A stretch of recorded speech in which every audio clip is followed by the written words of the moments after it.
እንደ ዛሬ በህይወቴ ስሜታዊ ሆኜ አላውቅም። ውዷን ቆንጆዋን ወጣትነቷን አሳልፋ የሰጠችኝ ልጅነቷን ለኔ ብላ አሳልፋ ለሰጠችኝ ውዷን እናቴን እንኳን ደህና መጣሽ፣ እንኳን ደስ አለሽ። እንኳን አብሮ ደስ አለን። አመሰግናለሁ የኔ ውድ እናት።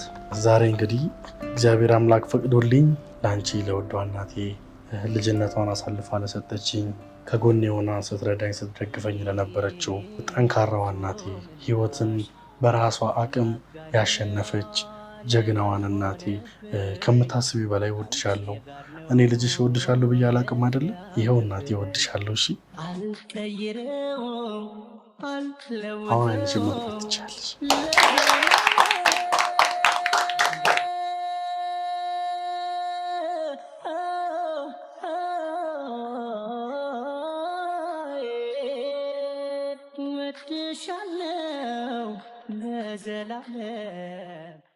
እንደ ዛሬ በህይወቴ ስሜታዊ ሆኜ አላውቅም።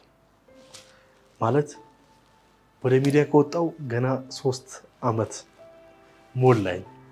በ3 ዓመት ውስጥ ግን እንደዚህ አይነት ስኬት እንደዚህ አይነት ድል በህይወቴ ላይ ያሳካለሁ ብዬ አላሰብኩም።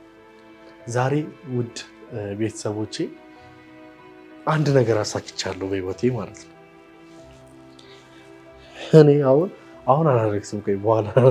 በኋላ ነው ከሰርፕራይዙ ጋር ብናለቅስ ነው ደስ የሚለኝና ቤተሰቦች ዛሬ ለእናቴ ቤት መግዛት ችያለሁ። እግዚአብሔር ይመስገን። ለዚህ ስኬቴ ከጎኔ ለነበራችሁ ሁላችሁንም ላመሰግናችሁ እወዳለሁ። እንዲሁም ደግሞ ባለቤቴ ነው እማን ማመስገን እፈልጋለሁ።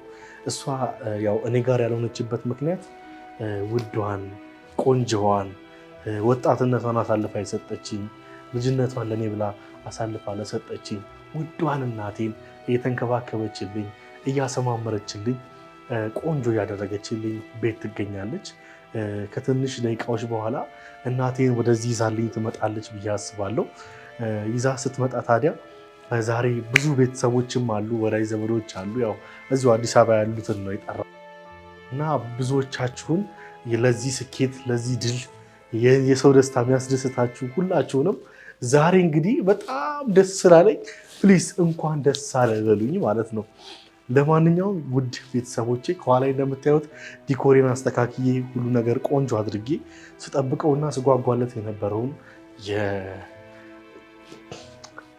በእናትን ያው መስራት አልቻልኩም።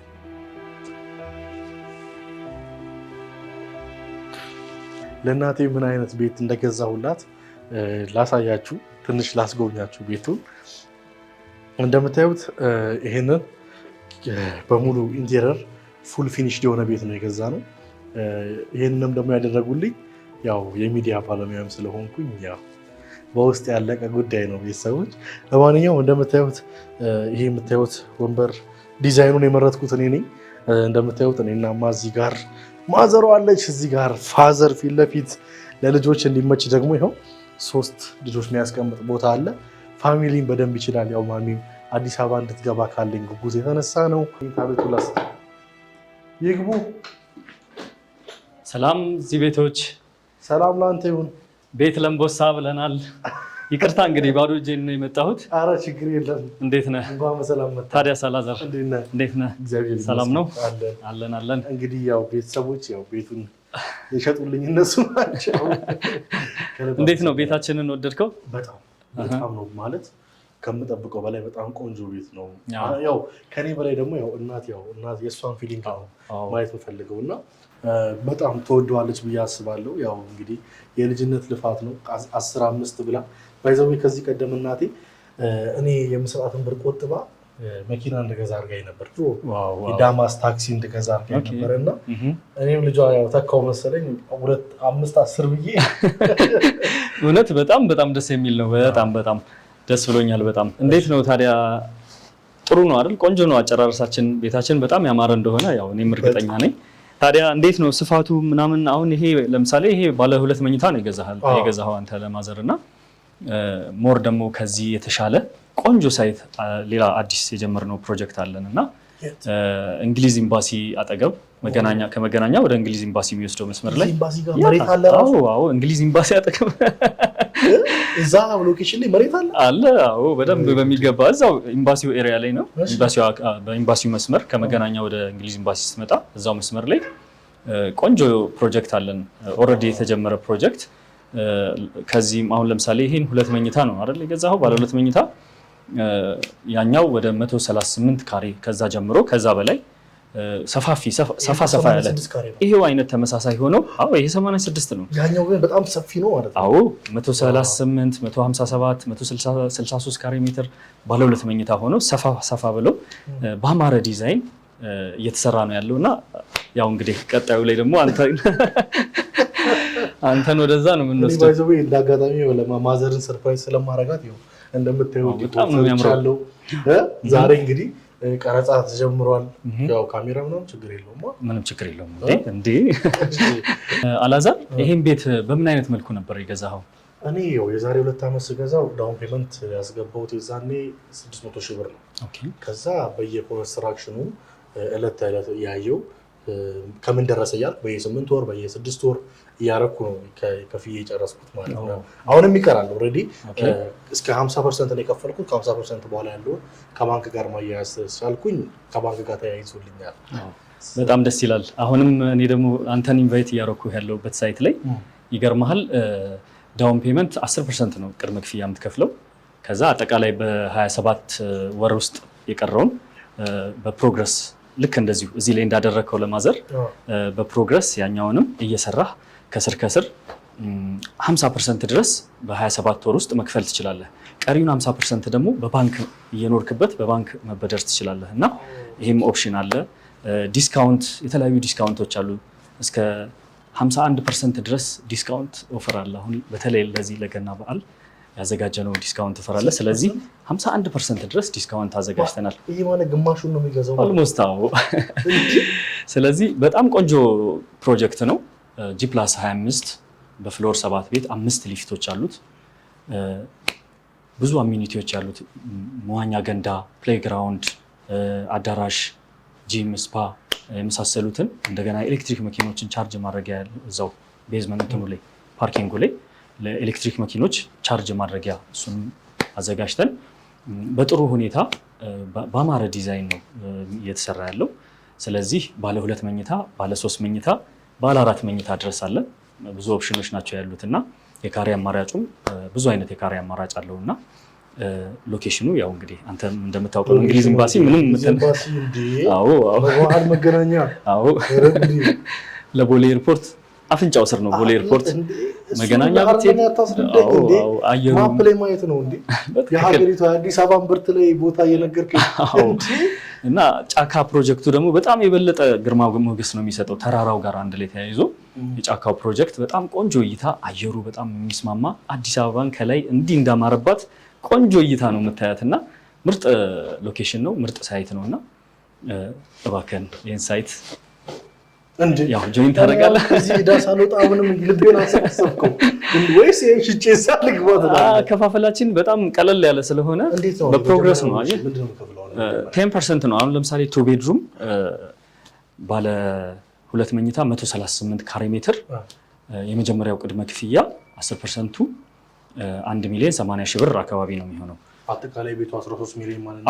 10 ሚሊዮን 800 ሺህ ነው። አጠቃላይ 10 ሚሊዮን ነው። አዎ። ስለዚህ ቅድመ ክፍያውን 1,80,000 ሺህ ብር ትከፍላለህ። ከዛ ደግሞ የተለያዩ የዲስካውንት ኦፈሮች አሉ ብያለሁ። እነሱን ተጠቅመን ደግሞ የበለጠ ዝቅ እናደርገዋለን ማለት ነው ክፍያውን። ኦኬ። ስለዚህ በ27 ሳምንት ብናካፍለው ራሱ 50%ቱን መክፈል ትችላለህ። በ27 ሳምንት 2 ዓመት ከ3 ወር ነው የሚሆነው። 2 ዓመት 5 ሚሊዮን ከከፈልኩኝ የቀረውን ከባንክ ጋር ያይዤ ልክ እንደዚህ የቤት ባለቤት ነው። አዎ። ለዛውም የሚገርም ለመኖሪያም ለኢንቨስትመንትም እንዴ ወደ 16 የሚሆኑ ኤምባሲዎች ናቸው ያሉት፣ የእንግሊዝ ኤምባሲን ጨምሮ ራሻ ኤምባሲ፣ በጣም በርካታ ኤምባሲ፣ ሁሉም ኤምባሲዎች ማለት ትችላለህ። እዛ ተሰብስበው ብዙ ነው ያለው። የቤልጂየም አለ፣ ኬንያ ኤምባሲ አለ። ስለዚህ ብዙ ኤምባሲዎች ያሉበት አካባቢ ስለሆነ የዲፕሎማቶች ኤሪያ ነው፣ ሰኪውርድ ነው። ምን ልበልህ እንግዲህ አላዛር ለማንኛውም ያስገባቸውን እቃዎች ላሳይ። እሺ።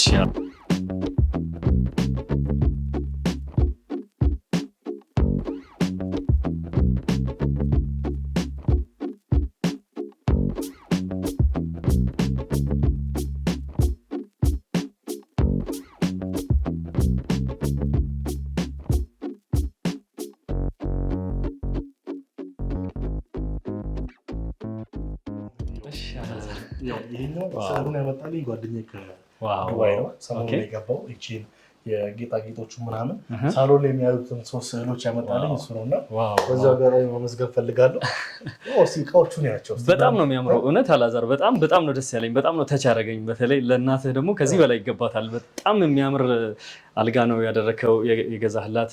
ሌሎችንም ሳሎን ላይ ያሉትን እቃዎች እያየሁ ነበርና ቆንጆ ምርጫ ነው፣ ጥሩ ምርጫ ነው። ወድጄዋለሁ በጣም። ግን አሁን አንድ ልጅ ለዚህ ነገር ደርሶ እናቱም እውነት ይመስላል እውነት የመሰለኝ ነው።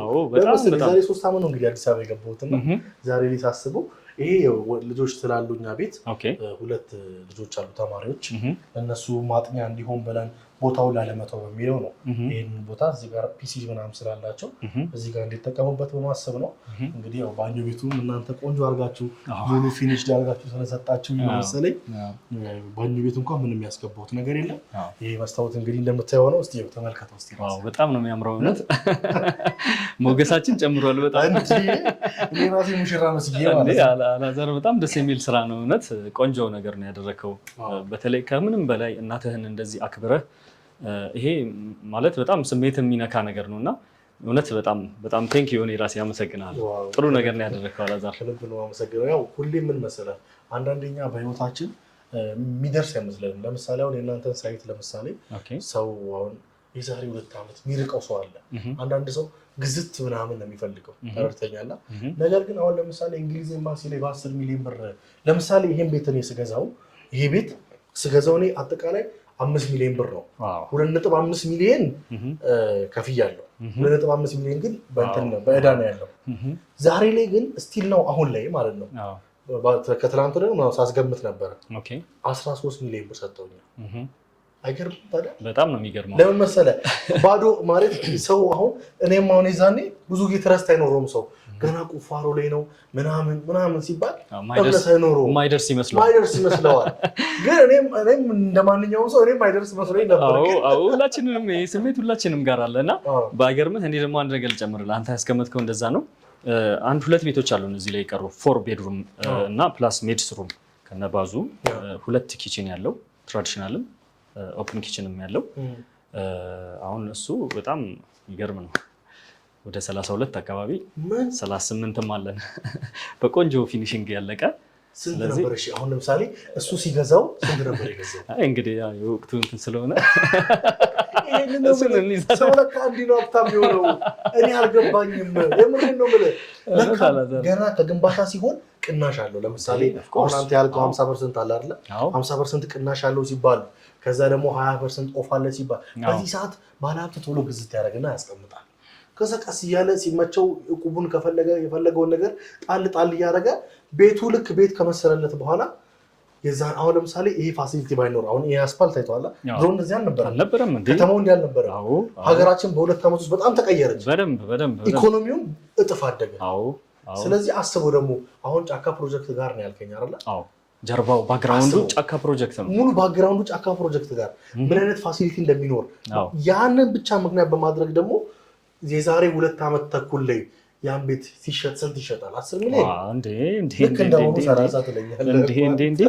ኢቭን አሁን በአሁኑ ሰዓት ራሱ ያለው የኪራይ እንትን ብናየው አሁን ለምሳሌ 3 ቤድሩም ወደ 180 ሺህ እና ከዛ በላይ ነው የሚከራየው ፐርመንት። አንድ አሁን እኛ ሳይት ቅርብ ርቀት ላይ ያለ አንድ ሆቴል ገስት ሃውስ አይነት ነገር አለ። ፐር ዴይ 25 ሺህ ብር ነው የሚያስከፍሉት። ጉግል ሰርች ብታደርግ በደንብ ማየት የምትችለው ነው። እና ቀላል ነገር አይደለም፣ ቀላል ቦታ አይደለም። ቦታው አይን ቦታ። አዎ ብዙ ደንበኞች በጣም በደስታ ነው እንትን የሚሉት እና ምንም ከሎኬሽኑ አንጻር ምንም ነገር በቃ የሚያጠያይቅ ነገር የለም። እና አቅሙም ደግሞ ብዙም የሚፈታተን አይነት ፕራይስ አይደለም። ፕራይሳችን ቀለል ያለ ስለሆነ በዛ ላይ አከፋፈሉም ክፍያውም ደግሞ ቀለል ያለ ነው። 50%ቱን እየሰራህ ቀስ እያልክ በ2 ዓመት ከ3 ወር ውስጥ 50%ቱን በፕሮግረስ ኮንስትራክሽን ፕሮግረሱን እያየህ ገብቷል። አሁን ይሄን ከግራውንድ ቤዝመንት ሲወጣ ከፈልኩ። ከዛ አንደኛ ደረጃ ስላብ ሲሞላ 17 ላይ ሲሞላ ድረስ ነው የከፈልኩት። ስለዚህ ያም በዛ አይነት መልኩ 50%ቱን 50%ቱን እንደዛው በባንክ ማድረግ ትችላለህ። ስለዚህ በጣም ቆንጆ እንትን ያለው አዎ፣ በጣም እውነት ደስ የሚል ነገር ነው ያለው የነበረን እንትን የህይወት ነገር በጣም ደስ ይላል። እኔም ደግሞ ልሂድ እባክህ፣ ቸኩላለሁ። በጣም አመሰግናለሁ። እሺ ታንክ ዩ። መልካም ጊዜ እንግዲህ ስለነበረን መልካም ቆይታ በጣም አድርጌ አመሰግናለሁ። እሺ ታንክ ዩ። እኔም በጣም አመሰግናለሁ አላዛር። እሺ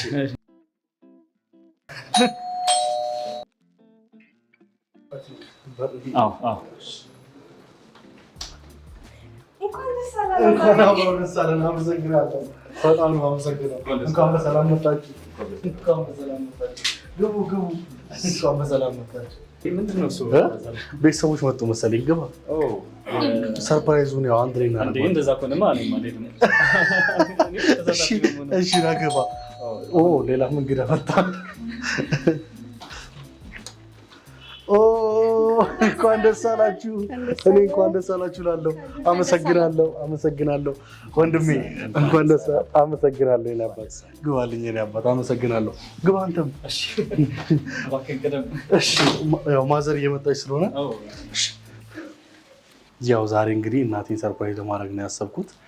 እንደ እግዚአብሔር መልካም ፍቃድ ሆኖ ያው እኔ ትንሹ ወንድማችሁን እግዚአብሔር ረድቶኝ እናቴን ሰርፕራይዝ ለማድረግ በቅቻለሁ። ያው ስለ እናቴ ያው እናቴ ስትመጣ ብዙ ነገር አወራለሁ፣ ግን ደግሞ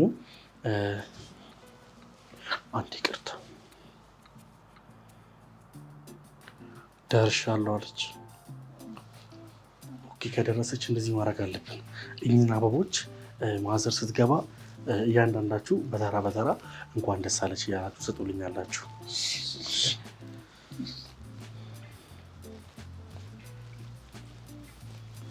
ይኸው አንተም ታዳሚ ይሆናል እና እዚች ጋር እና እንደዚች ነው። ቤተሰቦች ማሚ መጣች። ወይኔ ጉዴ!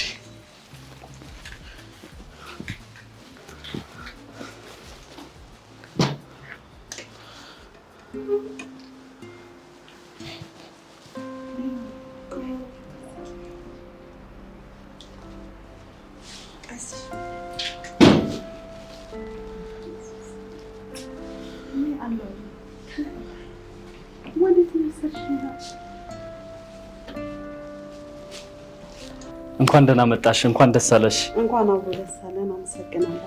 እንኳን ደስ አለሽ። እንኳን አብሮ ደስ አለን። እንኳን ደስ አለሽ ማለት እንኳን አብሮ ደስ አለን። አመሰግናለሁ።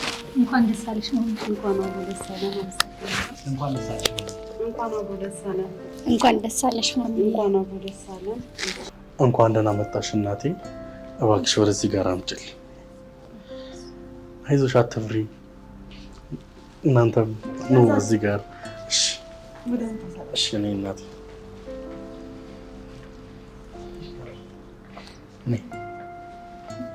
በቃ የኔ ውድ እናት፣ ዛሬ እንግዲህ እግዚአብሔር አምላክ ፈቅዶልኝ ለአንቺ ለውዷ እናቴ ልጅነቷን አሳልፋ ለሰጠችኝ፣ ከጎኔ ሆና ስትረዳኝ ስትደግፈኝ ለነበረችው 10-5 ብላ ቆጥባ የልፋቴን ዋጋ ሳትነካ መኪና እንድገዛ፣ እንድሰራ፣ እንድለወጥ ላደረገችኝ፣ ሁሉን ነገር እንድችል ላደረገችኝ ጠንካራዋ እናቴ፣ የማይበግራት ህይወትን በራሷ አቅም ያሸነፈች ጀግናዋን እናቴ፣ ስላንቺ እንዲህ ነው ብዬ ማውራት አልችልም።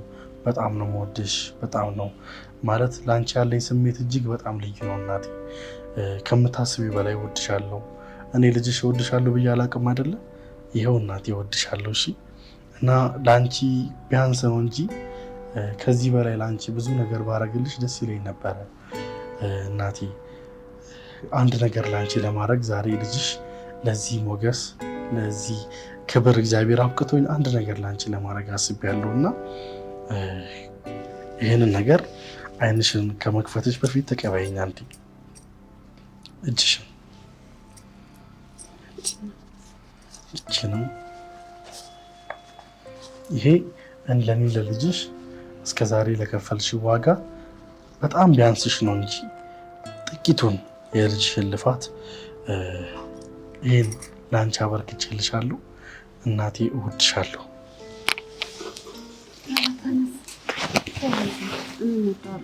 አሁን አይንሽን መክፈት ትችያለሽ።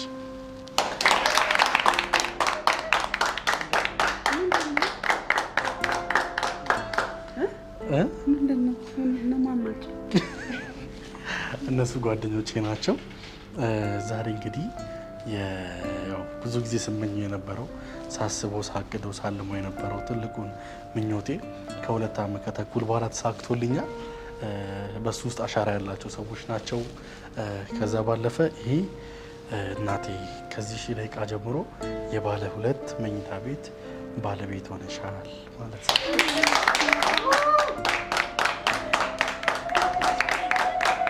እናቴ ለምን ታለቅሻለሽ?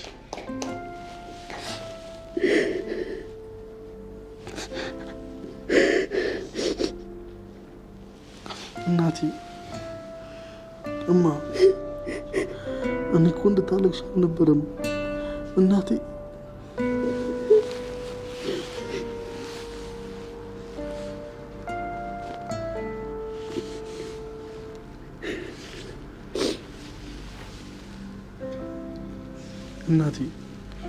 እናቴ በቃ እንዲህ ለምን ታለቅሻለሽ? እኔ እናት አንቺ እኮ ጀግና ነሽ እናቴ። ለምን ታለቅሻለሽ? ተረጋጊ በቃ።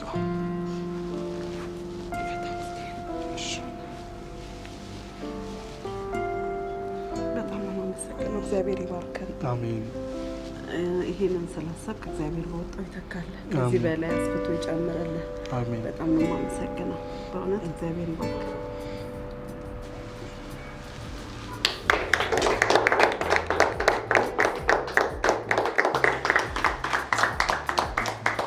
ቤተሰቦች እንግዲህ የባለ 2 መኝታ ቤት ባለቤት አዲስ አበባ ላይ እናቴ ሆናለች።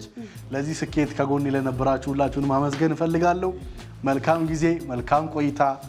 ቻው።